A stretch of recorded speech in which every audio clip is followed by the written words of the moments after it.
Ce dimanche, 120 secondes laisse la place à FacTech, le podcast de Fabien Hofrechter avec le soutien de Capital, qui s'intéresse aux grands enjeux technologiques de demain.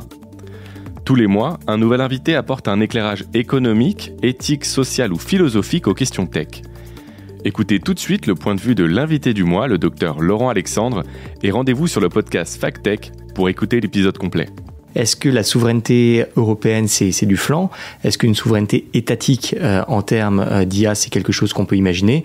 Ou est-ce que finalement, la souveraineté, elle sera uniquement celle des GAFA, des OpenAI, des ChatGPT en termes purement géopolitiques et même en termes de propriété, on va où en fait ? Bon, pour ce qui concerne l'Europe, l'affaire est très simple.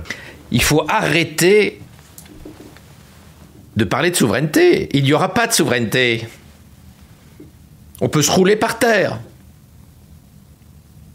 Les chercheurs au CNRS et à l'INRIA, les chercheurs en intelligence artificielle, ils ne gagnent pas beaucoup plus que le SMIC. Pas beaucoup plus que le SMIC.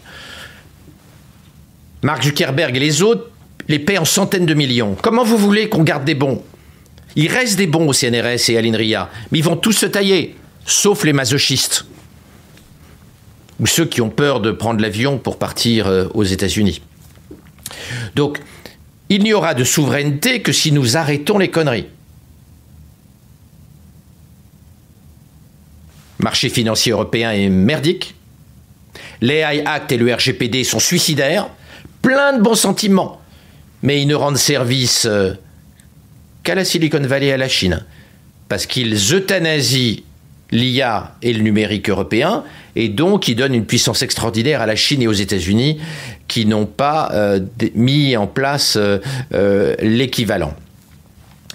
La législation européenne est incroyablement compliquée, au-delà de l'AI et du RGPD. Il y a des centaines d'agences gouvernementales dans les différents pays qui gèrent le numérique, les télécoms, l'IA. Ça crée un bordel sans nom qui ne permet pas aux startups de se déployer. Et puis, on dépense pas d'argent, comme je disais, 1 milliard par jour dans la Silicon Valley en recherche sur l'IA, 0 chez nous. Comment veut-on qu'il y ait des entreprises de grande taille d'IA en Europe ? Cela n'arrivera pas. Il n'y aura pas de souveraineté numérique. Il n'y aura pas de souveraineté technologique. Il n'y aura pas de souveraineté en matière d'IA. On aura des entreprises tout à fait sympathiques, mais beaucoup plus petites.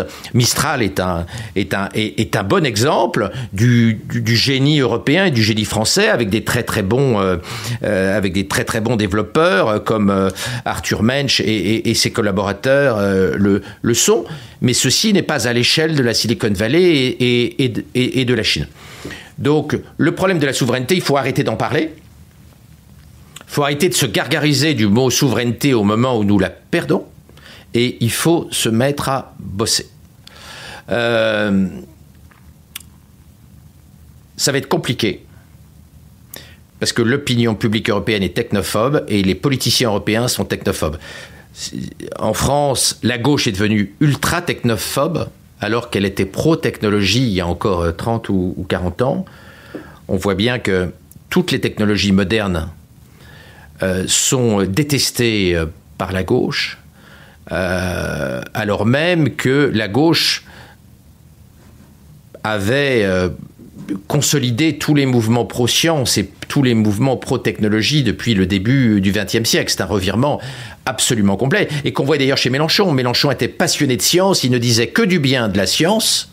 Donc on va avoir du mal à changer de stratégie, de trajectoire. On va avoir du mal à arrêter notre suicide technologique parce que les élites politiques n'en ont rien à battre, sont technophobes et suivent une opinion qui est majoritairement technophobe dans la plupart des pays européens. Donc le plus probable, c'est pas la souveraineté, le plus probable, c'est la tiers-mondisation technologique de l'Europe qui a déjà bien avancé puisque l'Europe est en train de perdre la totalité de ses branches industrielles, à part l'aérospatiale.